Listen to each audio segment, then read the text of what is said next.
Salut à tous, c'est Kiwi. Aujourd'hui, on va plonger dans le côté obscur des animés avec 5 des animés les plus sombres et intenses qui vous laisseront pas indifférents. Le bruit de Discord que vous entendez, c'est Ryax. Ces séries, ça explore des thèmes comme la mort, la violence, mais également la perte d'humanité sous tous ses aspects les plus sombres. Alors, avant tout, je rappelle le thème de la chaîne, encore une fois, c'est pas de faire un top pour vous faire un top, mais bien un top qui cherche à vous faire découvrir des animés. Oui, ça semble évident dit comme ça, hein, mais bon, ça semble pas trop logique pour certaines personnes. Alors, évidemment, il y a des animés très connus qui n'y seront pas, qui vont laisser place à des animés moins connus. Le but n'est pas de mettre des animés connus pour vous mettre des animés connus. C'est bon? On est prêt? Allez, je la ferme et on est parti. Go! Bon, on va commencer fort avec Devilman Crybaby. Bon, on n'est pas dans l'animé le moins connu du monde non plus. C'est une série qui a fait beaucoup de bruit lorsqu'il est sorti sur Netflix. Alors, pour les plus grands connaisseurs, de base, il n'était pas dessus. Alors, soyons clairs et simples. Violence graphique avec des vrais combats très sanglants, des constructions de l'humanité et de morale, avec par exemple des scènes de combat bien brutales ou encore des transformations complètement grotesques avec une vraie ambiance apocalyptique. Les thèmes qui vont être abordés, ça va être la sexualité, la guerre, la trahison, et c'est tout ça qui va rendre Devilman Crybaby aussi perturbant qu'émotionnel finalement. C'est une série qui va vous laisser sans voix avec une fin parmi les plus sombres et dévastatrices du monde de l'animation. Petit spoil? Non. Alors comment vous parler de ces animés sans vous parler de The Promised Neverland évidemment? Bon, cet animé en vrai c'est un animé qui est tout mignon et en vrai sous ses airs innocents ça va vous cacher un vrai cauchemar psychologique. En fait pour l'histoire ça va se dérouler dans un orphelinat, tout ce qu'il y a de plus classique, bien paisible en fait finalement, où des enfants les plus intelligents ils vont découvrir une grave vérité. En fait ils sont pas du tout destinés à être adoptés, plutôt bien au contraire en fait ils sont élevés pour pouvoir nourrir des créatures monstrueuses. Bon, au moins le bon côté, c'est que la première saison dans tout ça, c'est vraiment un chef-d'œuvre de suspense, de tension. Voilà, c'est vraiment un super animé sur ça. Qu'est-ce qui rend finalement cet animé aussi sombre dans ce que je vous dis? Justement, les thèmes de sacrifice en orphelinat, bon, je ne vais pas vous dire de qui, je pense que vous avez compris, si on est en orphelinat, etc., ma vidéo serait bloquée, si je vous le dis. Mais je pense que si vous avez compris en orphelinat, vous avez compris qui c'est.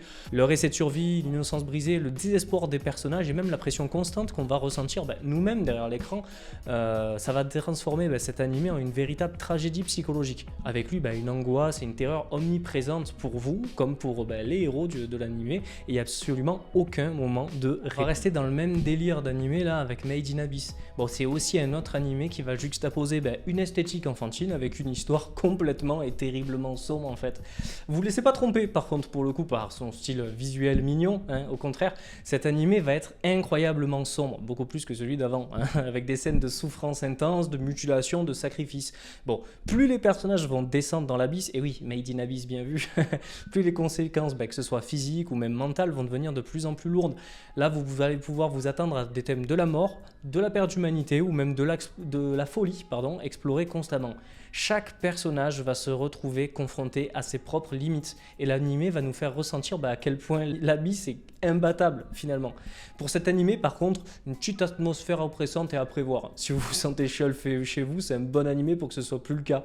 Bon, vous ne l'attendiez plus avec Goblin Slayer. Bon, c'est pas un animé qui va vous faire des concessions en matière de violence. Clairement, dès le premier épisode, il va nous plonger dans un monde bien brutal. Bon, c'est pour ça que je l'ai mis en top 4 évidemment. Des créatures pourtant généralement faibles dans les animés qui vont être fantasy.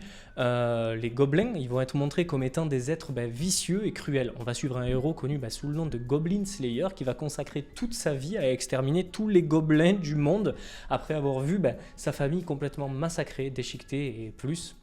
Voilà, par eux. Bon, on va faire efficace, clairement, on est dans un des animés les plus gore et violents dans tous les cas de figure que j'ai pu voir. L'animé ne cache rien de l'horreur que se vont subir les victimes des gobelins, avec des scènes de violence très sanglantes et également très choquantes. Vous allez suivre un héros avec une vraie soif de vengeance de dingue, des combats vraiment sanglants, un univers très sombre avec très peu de ressources où un héros va devenir finalement de moins en moins humain dans ce monde qui devient de plus en plus impitoyable. Bon, Berserk, un des animés finalement les plus légendaires et sombres de tous les temps. Bon, mais s'il est plus que connu, je peux pas ne pas le mettre, évidemment. Sinon, on va me dire, mais il est où Berserk? Bon, on va suivre l'histoire de Guts. C'est un mercenaire avec un passé tragique dans un monde médiéval complètement cauchemardesque, qui, avec des démons, de la violence, de la trahison, voilà.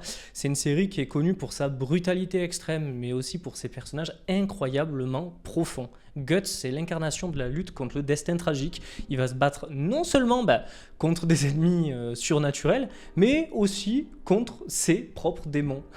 Très très bon jeu de mots, c'est très très marrant.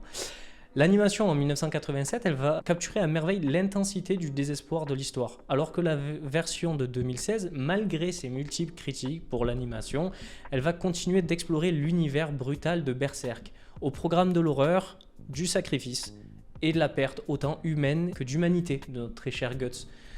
Il va vous marquer pour un petit moment, c'est simple, c'est un des seuls animés où j'ai eu vraiment un vrai frisson de dégoût de certaines scènes, en fait, voilà.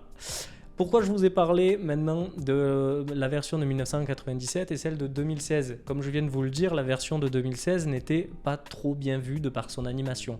Du coup, voilà, faites-vous votre propre avis. Il y a moins d'animation, mais une animation qui est un peu moins agréable, disons, sur celle de 2016, mais qui va être tout aussi brutal avec des dessins évidemment un peu plus récents. Si c'est ce que vous recherchez, allez plutôt sur cette réadaptation-là, plutôt. Voilà, bon, en tout cas j'espère que ce top 5 vous a plu. N'hésitez pas à me dire dans l'espace commentaire juste en bas lesquels vous aurez mis, lesquels vous aurez mis en premier, lesquels vous aurez enlevé, vous m'aurez dit oui celui-là c'est de la merde, dégage, tu vois, un truc comme ça.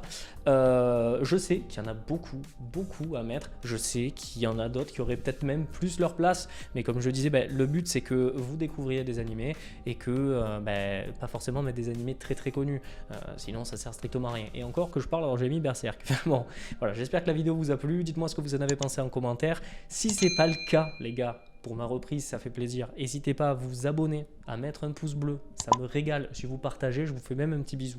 Voilà, je vous dis à bientôt. J'espère que la vidéo vous a plu. Tchuss.